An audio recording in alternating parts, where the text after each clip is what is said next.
They say hindsight's 2020. I should have noticed when my 8-year-old asked at breakfast, "Daddy, should I tell you about last night?" The way my wife's face went white. The panic in her eyes. But I trusted her. 15 years of marriage. And I thought I knew her. I was wrong. Dead wrong. My name's Graham Holloway. I'm 62 years old. Been managing the Riverside manufacturing plant for 18 years. Honest work, demanding work. I married Cassandra 15 years ago when I was 47 and she was 32. People talked about the age difference, but we didn't care. We had Owen 8 years ago, and that boy became my whole world. That Tuesday morning started normal. I was up at 5:30, coffee brewing while I checked emails. Production numbers, maintenance issues in Bay 3, the usual. Cassandra came down around 6:45, dressed for yoga. She taught 3 mornings a week at the community center. Or so she said. I made scrambled eggs while Owen sat at the kitchen table with his Legos. Morning light came through the window I'd replaced last spring. Cassandra poured coffee, scrolled her phone, didn't look at me. Regional manager's coming today, I said, sliding eggs onto plates. Probably won't be home until 7. She replied, eyes still on her screen. Owen pushed his Legos aside when I set his plate down. Good kid. Always said his thank yous. He started eating, then stopped, fork halfway to his mouth. He looked at his mother with those big brown eyes. Mommy, he said, voice small and uncertain. Should I tell Daddy about last night? The kitchen went silent. I stood at the stove, spatula in hand, watching my wife's face cycle through expressions.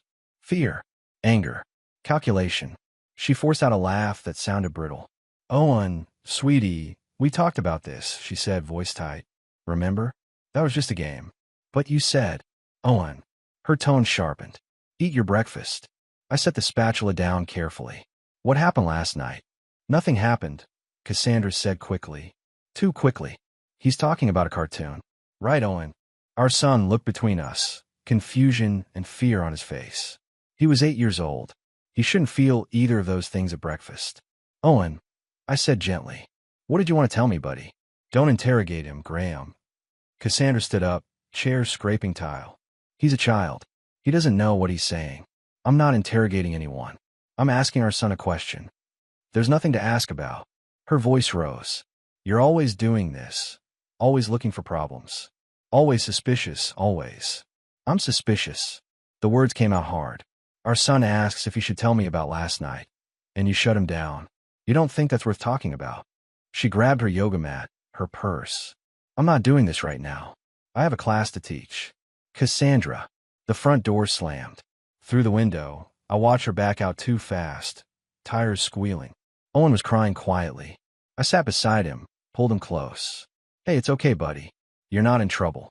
Mommy's mad at me, he whispered. No, she's not mad at you. I held my son while his eggs got cold, and try not to think about the look on Cassandra's face.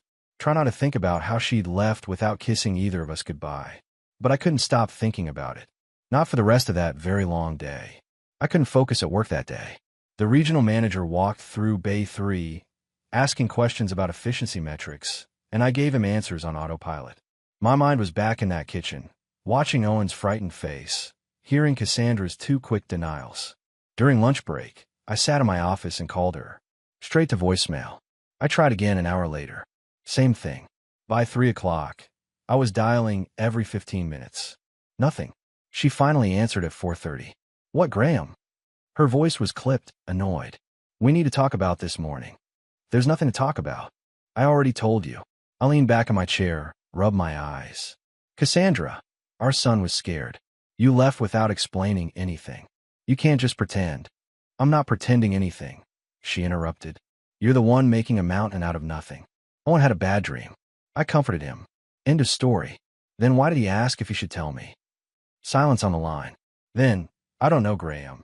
Maybe because you're always so intense about everything. Maybe he thought you'd overreact. Which, by the way, you are. The words stung more than they should have. I'm trying to understand what's happening in my own house. Nothing is happening. God, you're exhausting sometimes. I heard traffic noise in the background. Look, I'm at the store. Can we talk about this later? What store? I thought you had yoga this morning, and then you'd be home. Another pause. Longer this time. I had some errands to run. Is that okay with you? Or do I need permission to leave the house now? That's not what I'm saying. I have to go. I'll be home by 6. She hung up before I could respond. I sat there staring at my phone. Something was off. The defensiveness, the quick anger, the way she turned it all around on me, making me feel like I was crazy for asking basic questions. My first wife, Angela, died in a car accident 12 years ago.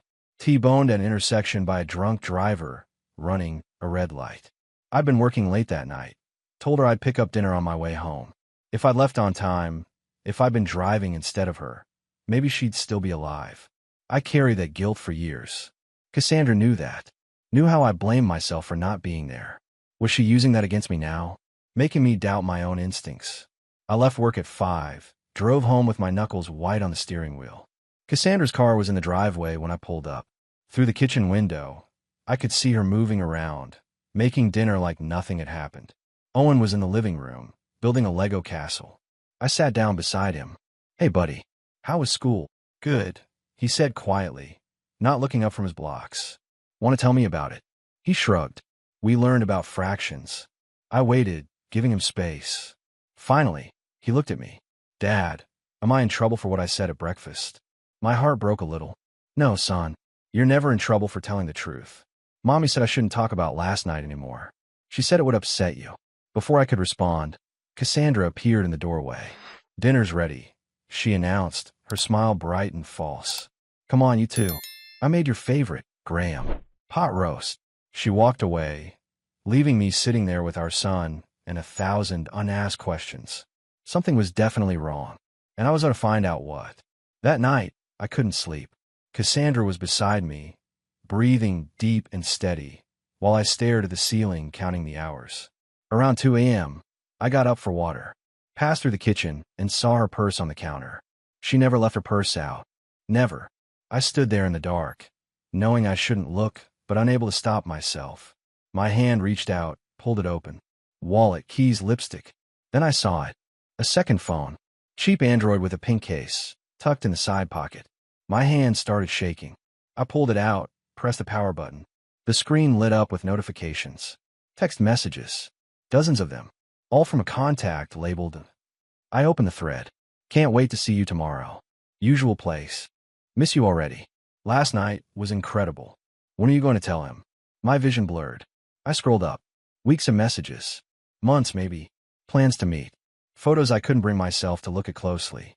References to Owen, to me, to our life together, like it was all just an obstacle to work around. I put the phone back exactly where I found it. Went to the bathroom, splashed cold water on my face. Looked at myself in the mirror. 62 years old. Gray hair. Lines around my eyes. When did I become so easy to fool? The next morning, I said nothing. Watched Cassandra make coffee, kiss Owen's head, check that second phone when she thought I wasn't looking. She left for yoga at 8:30. I called in sick to work. First time in 3 years. Then I called my younger brother, David. We hadn't spoken in almost 2 years, not since our mother's funeral when we'd argued about her estate. He'd accused me of manipulating Mom's will, said things that cut deep. But he was a paralegal now, worked for a divorce attorney. If anyone could help me, it was him. "Graham." He sounded surprised when he answered. "Everything okay?" "No," I said. "No, it's not. I need your help, David. I think Cassandra is having an affair." Silence on the line. "Then, tell me everything." I did.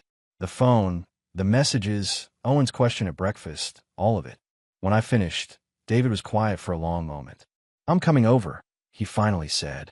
"And Graham, I'm sorry for what I said at Mom's funeral. I was drunk and grieving, and I took it out on you. You didn't deserve that." My throat tightened. Water under the bridge.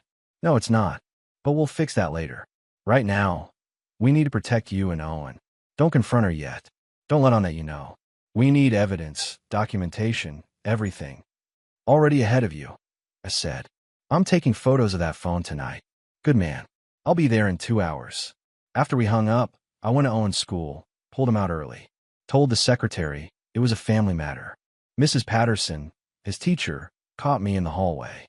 "Mr. Holloway, is everything all right? Owen's been withdrawn lately. Has he said anything to you?" "About home."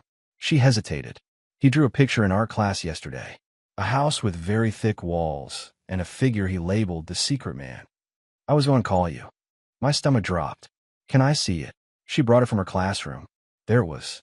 Our house, drawn in crayon. Owen standing outside. A shadowy figure in a window. Thank you, I managed. I'll handle this. I took Owen home, let him watch cartoons while I paced. David arrived at noon, took one look at me, and pulled me into a hug. We're going to fix this, he said. I promise. David spread files across my dining room table like a general planning campaign. He'd brought a forensic accountant named Margaretchen with him, a sharp-eyed woman in her 60s who looked like somebody's grandmother, but talked like a prosecuting attorney. First things first, David said. We document everything. That phone, bank accounts, her schedule, everything. Margaret's going to look at your finances. What am I looking for? I asked. Margaret pulled out a laptop. Unusual withdrawals. New accounts. Credit cards you don't know about. If she's having an affair, she's spending money somewhere. I gave her access to our bank records. Within 30 minutes, her expression changed. Mr. Holloway, do you remember taking out a home equity line of credit last March? My blood went cold. No, there's one here. $50,000. Opened March 15th. She turned the screen toward me. That's your signature. I stared at the document. It looked like my signature, the same way I sign my name. But March 15th, that was the day of my mother's funeral, I said slowly. I was in Ohio. David, you were there. My brother leaned over, looked at the document. His face went hard. She forged it. That's fraud, Margaret said quietly. Federal fraud, because it crossed state lines. Where did the money go? She pulled up more documents. My hands curled into fists as I saw it. Joint account. Cassandra Holloway and Mason Knight. Who's Mason Knight? David asked. I pulled out my phone, did a quick search. His social media popped up immediately. 36 years old. Owned a CrossFit gym across town. Profile full of shirtless photos. Inspirational quotes about living your best life. That's where my $50,000 went, I said, voice flat. To fund her boyfriend's failing business. Margaret kept digging. There's more. Cash withdrawals. Hotels. Restaurants. They've spent $43,000 in 8 months. I stood up, walked to the window, tried to breathe. My son's college fund gone. The money I'd worked overtime to build, stolen. Graham, David said carefully. We've got her. Forged signature, embezzlement, fraud. This isn't just divorce territory. This is criminal. Good, I said and meant it. What do we do next? We get Owen evaluated by a child psychologist. Document the emotional impact. We photograph that phone. We find out everything we can about Mason Knight. And then, David's expression was grim. Then we bury her in court. Margaret was still typing. Mr. Holloway, there's something else. She's got another account. Offshore. Cayman Islands. How much? $15,000 so far. And there are airline reservations. 2 tickets to Cabo San Lucas. Departure date is 3 weeks from now. David and I looked at each other. She was going to run, I said. Take the money and disappear. What about Owen? David asked. I don't think he was part of the plan. The room went silent. My wife had stolen from me, lied to me, and was planning to abandon our son. The woman I'd loved for 15 years, who I'd trusted with everything, was a stranger. Let's get to work, I said. I want everything documented. Every lie, every dollar, every message. When we're done, she won't know what hit her. I took Owen to Dr. Sarah Mitchell the next afternoon. David had recommended her, said she specialized in children dealing with family trauma. Her office was warm, filled with toys and books, designed to put kids at ease. Mr. Holloway, I'll speak with Owen alone first, Dr. Mitchell said. Then we'll talk. I sat in the waiting room for 45 minutes, watching the clock. Every minute felt like an hour. Finally, the door opened. Owen came out, went straight to the toy corner without looking at me. Dr. Mitchell gestured me into her office. Your son is carrying significant anxiety, she said, closing the door. He's been placed in a position of keeping adult secrets. That's a form of emotional manipulation, Mr. Holloway. It's damaging. She showed me drawings Owen had made. Houses with thick walls. A figure labeled Dad, standing outside. Another labeled me, inside with bars on the windows. And a shadow figure he'd labeled M. Who's M? I asked, though I already knew. He wouldn't say. But he drew this. She showed me another picture. A car with a woman inside, surrounded by red crayon. He said this is what happens when people don't listen. My blood ran cold. What does that mean? I think he's afraid. Of what exactly, I'm not sure. But Mr. Holloway, this child needs stability. He needs to know at least one parent is a safe harbor. What do you recommend? Primary custody to you. Supervised visitation for the mother until she completes counseling. Owen needs protection from whatever's happening in your home. I left with a formal report in hand. Legal documentation of what Cassandra had done to our son. David was waiting in my truck, saw my face. That bad. Worse. I handed him the report.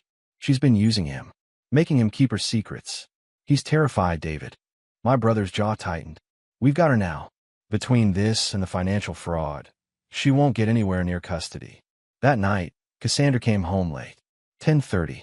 Smelled like expensive cologne that wasn't mine. Where have you been? I asked from the couch. Book club ran long. She didn't even look at me, just headed for the stairs. There is no book club. She froze. Turned slowly. Excuse me. I checked. The community center hasn't hosted a book club in 3 months. The organizer had surgery. Her face shifted through emotions. Are you spying on me now? I'm trying to understand why my wife lies to me. I'm not doing this, Graham. She started up the stairs. I'm tired. I know about Mason. She stopped. Didn't turn around. Just stood there, hand on the railing. I know about the money. The forged signature. The offshore account. All of it. When she faced me, her expression was cold. Hard. Nothing like the woman I'd married. So what are you going to do about it? She asked. You're 62 years old, Graham. Who's going to believe you over me? Who's going to take your side when I tell them how controlling you are? How you manipulated a younger woman into marriage? How you use your age and money to keep me trapped? I have proof. She laughed. Actually laughed. Proof of what? That I opened a joint account. That I have a friend? You can't prove anything. We'll see what a judge thinks. Do your worst. She came down 2 steps, got close. But remember, I know things too. About Angela's accident. About how you blame yourself. About your nightmares. I'll make you look unstable, Graham.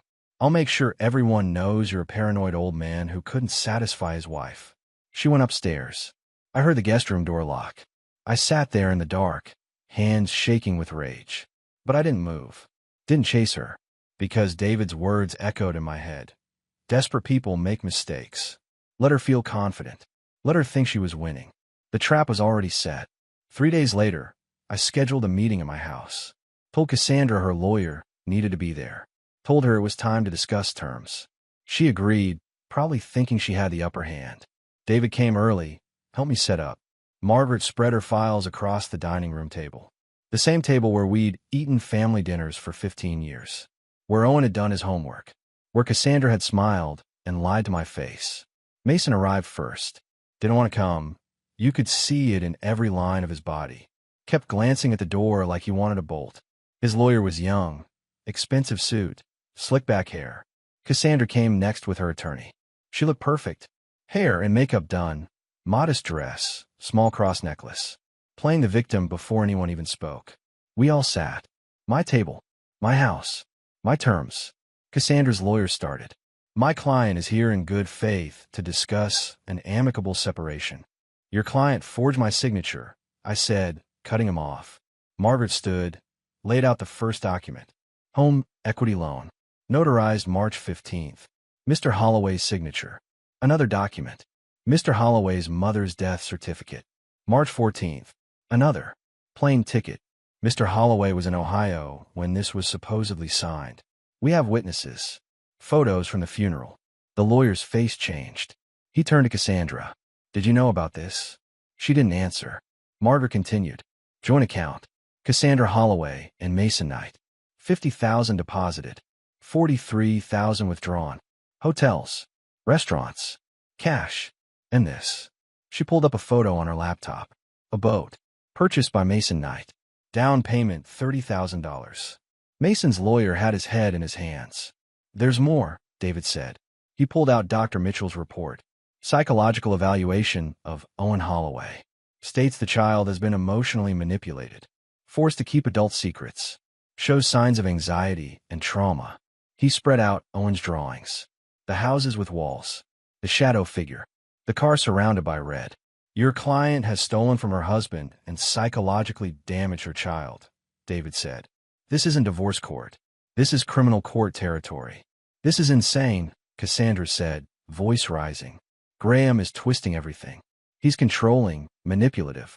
Then explain the offshore account, Margaret interrupted. Cayman Islands. $15,000. And the plane tickets to Mexico. 2 adults. No child.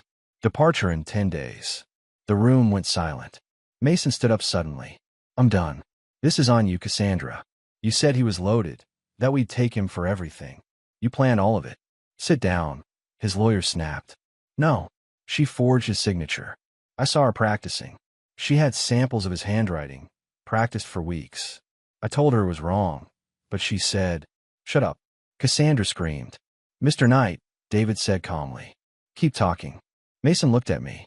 She said you were old and stupid, that you'd never fight back, that we'd get the money and disappear. The boat was supposed to be our start in Mexico. Cassandra was shaking with rage. You coward. You absolute coward. Better a coward than facing federal fraud charges.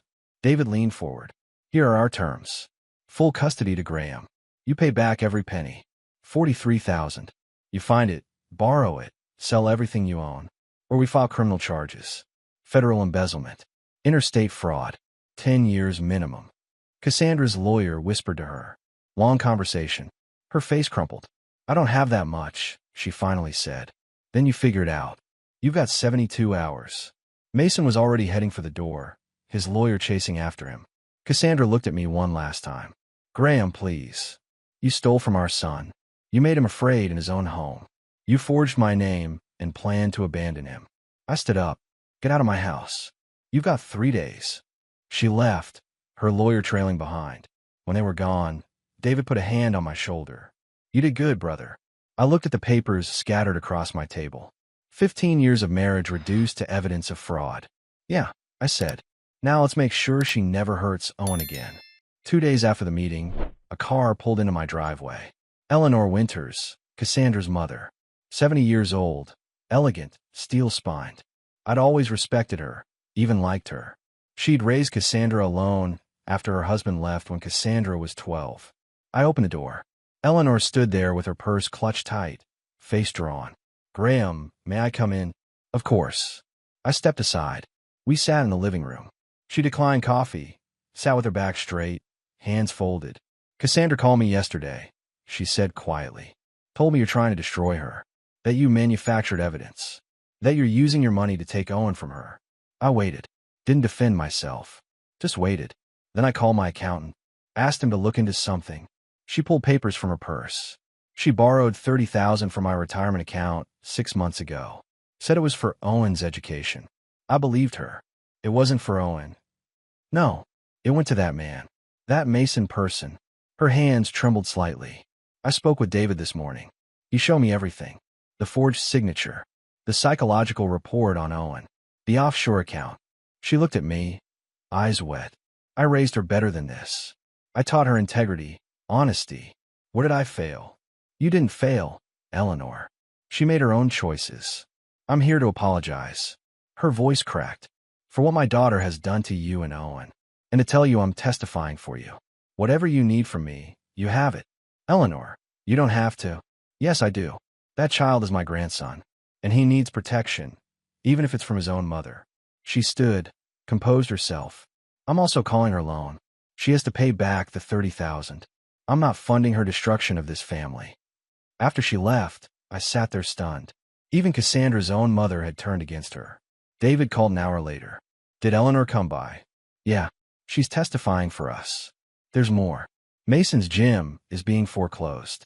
Turns out he owes money to a dozen clients for training packages he never delivered. They're filing complaints. When he realizes he's facing fraud charges on multiple fronts, he'll flip on Cassandra completely. How long? Days. Maybe hours. He's a coward, Graham. He'll save himself first. That night, Cassandra came to the house. Didn't knock, just used her key. I was in the kitchen with Owen, helping with homework. We need to talk, she said. Her eyes were red, makeup smeared. Owen, go upstairs, buddy. But Dad, my math. I'll help you finish in a minute. Go on. He went, looking back once with worry in his eyes. Cassandra sat at the table.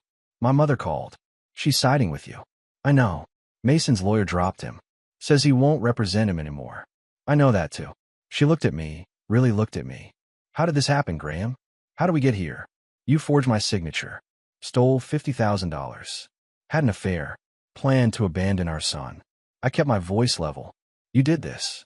I made mistakes. Mistakes. I leaned forward. You destroyed our family for a 36-year-old with a failing gym. You traumatized our son. Those aren't mistakes. Those are choices. She started crying. Real tears this time. I'll pay it back. All of it. Just please, don't take Owen from me. You took yourself from Owen the moment you made him keep your secrets. I stood up. You've got 24 hours to accept our terms. After that, we file criminal charges. She left without another word. Upstairs, Owen was sitting on his bed, clutching his stuffed bear. Is Mommy leaving? He asked. Yeah, buddy. But you're staying with me. You're safe. He hugged me tight. Good. I feel safe with you, Dad. That's all I needed to hear. The next afternoon, I got a call from an unknown number. Woman's voice, young, scared. Is this Graham Holloway? Yes. Who's this? My name is Ashley. I'm 23, and I'm pregnant with Mason Knight's baby. My hand tightened on the phone. Go on. I didn't know about your wife. About any of it. Mason told me he was single, that he loved me. Then yesterday his lawyer called me. Said I might be subpoenaed. Her voice shook. I went to the gym to confront him. He admitted everything. Said your wife promised him money to start fresh. That they were planning to leave together. Did he say anything else? He showed me texts. Plans they made. He said if he's going down, she's going down with him. Mr. Holloway, I'm so sorry. I didn't know. It's not your fault, Ashley. But I need you to do something. Will you testify to what Mason told you? Silence. Then, yes. He used me. Used my feelings. I'll tell the truth. I called David immediately. We've got another witness. Mason's pregnant girlfriend. She'll testify. That seals it. Cassandra's done. That evening, Mason called me directly. We need to talk, he said. No cockiness now. Just fear. I'm listening. I'll testify against Cassandra. Everything she planned. Everything she did. I'll give you all the texts, emails, everything. But you need to tell the DA I'm cooperating. Why should I help you? Because I've got proof she planned to frame you. Make it look like you were abusive. She had recordings of arguments, edited to make you sound threatening. She was going to use them to get full custody and then disappear with Owen. My blood went cold. She was going to take my son until I told her it was too risky. That's when we switched to the Mexico plan. He paused. Look, I'm a screw-up. I know that. But I'm not evil. That kid doesn't deserve what she's planning. Send me everything. Tonight. Already done. Check your email. I hung up and opened my laptop.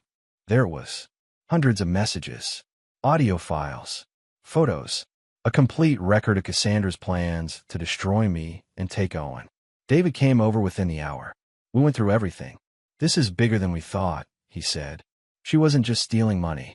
She was planning to destroy your reputation, take Owen, and disappear. If Mason hadn't gotten cold feet, I didn't want to think about it. The next morning, Cassandra's lawyer called. My client accepts your terms. Full custody to you. Supervised visitation. Repayment of all funds. She's borrowing from family to make the first payment. And the psychological counseling. She's agreed to everything. After I hung up, I sat in my office at the plant, looking out at the production floor. 200 people down there, depending on this place for their livelihoods.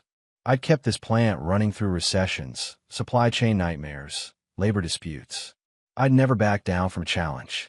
And I wasn't backing down now. That afternoon, I picked Owen up from school. Mrs. Patterson stopped me. Mr. Holloway, I want to tell you. Owen's been different this week. Happier. More engaged. Whatever you're doing, it's working. Thank you. That means everything. In the car, Owen was humming, playing with his action figure. Dad. Yeah, buddy. When Mommy comes to visit, will you be there? Every time. I promise. Good. He went back to his toy. I love you, Dad. I love you too, son. We drove home through the evening light, and for the first time in weeks, I felt like I could breathe. For months past, Owen thrived. His nightmares stopped. His drawings changed from dark houses to bright skies and smiling stick figures. Dr. Mitchell said he was healing faster than expected. Cassandra's supervised visits happened every other Saturday. for hours at a community center with a social worker present. Owen went willingly, but always seemed relieved to come home. David moved into my guest house. Said he was staying close to help, but I think he just wanted family nearby. We had dinner together most nights, him and me and Owen. Sometimes Eleanor joined us. She'd cut Cassandra out of her life completely, said she couldn't support what her daughter had done. At work, production numbers were up. The regional manager sent a commendation letter. People noticed I was different, lighter somehow. One of my shift supervisors said I smiled more. Mason's gym closed. He filed bankruptcy, moved back to his parents' place 2 states over. Last I heard, he was working construction, paying off debts. Ashley had her baby, a girl. She sent me a photo with a note. Thank you for telling the truth. Eleanor started a college fund for Owen with the $30,000 Cassandra had repaid her. Said it was what the money should have been used for in the first place. One Saturday evening, Owen and I were shooting hoops in the driveway. David came out with beers for us, juice box for Owen. Dad, Uncle David says you're a hero. Owen said, dribbling the ball. I'm not a hero, buddy. Just a dad doing what dads do. Protecting your family, David added. That's what heroes do. Owen made a basket, threw his hands up. I want to be like you when I grow up, Dad. Strong and brave. I pulled him into a hug, felt his small arms around my waist. Yeah, I thought, we're going to be okay. 7 months after everything ended, life had found its rhythm. Owen was 8 years old, excelling in school, laughing again. The weight he'd carried was gone. I stood on my porch one Saturday morning, coffee in hand, watching the sunrise. David's truck was parked beside mine. He'd become a permanent fixture, the brother I'd lost and found again. A moving truck pulled up next door. The house had been empty for months. A woman got out, late 30s, helping a teenage girl unload boxes. I walked over. Morning. I'm Graham. Welcome to the neighborhood. She smiled. Warm, genuine. Kelly. This is my daughter, Brianna. We're starting fresh after a divorce. Good place for it. Need help. We spent the morning carrying furniture. David joined in. Owen played with Brianna's younger brother in the yard. By afternoon, Kelly had invited us for pizza once she got settled. That evening, Owen was building Legos at the kitchen table. Dad. Yeah, buddy. Are you happy? I thought about it. About everything we'd lost and everything we'd gained. About David sleeping in the guest house. About Eleanor coming for dinner tomorrow. About the future stretching ahead. Uncertain, but full of possibility. Yeah, son. I am. Me too. I looked out the window. Kelly was on her porch, waving. I waved back. Owen went back to his Legos. David came in from the garage, grabbed a beer from the fridge. You did good, Graham, he said quietly. We did good. Couldn't have survived this without you. That's what family does. The sun set over the neighborhood, painting everything gold. My house, my son, my brother, my life. All of the hard won. All of it worth fighting for. I'd lost a wife, but kept my integrity. Lost a marriage, but found the truth. Lost my illusions, but gained something real. Owen laughed at something he built. The sound filled the kitchen, pure and unafraid. That sound was everything. That sound was why I fought. And standing there in my home with my family, I knew we were going to be more than okay. We were going to be great.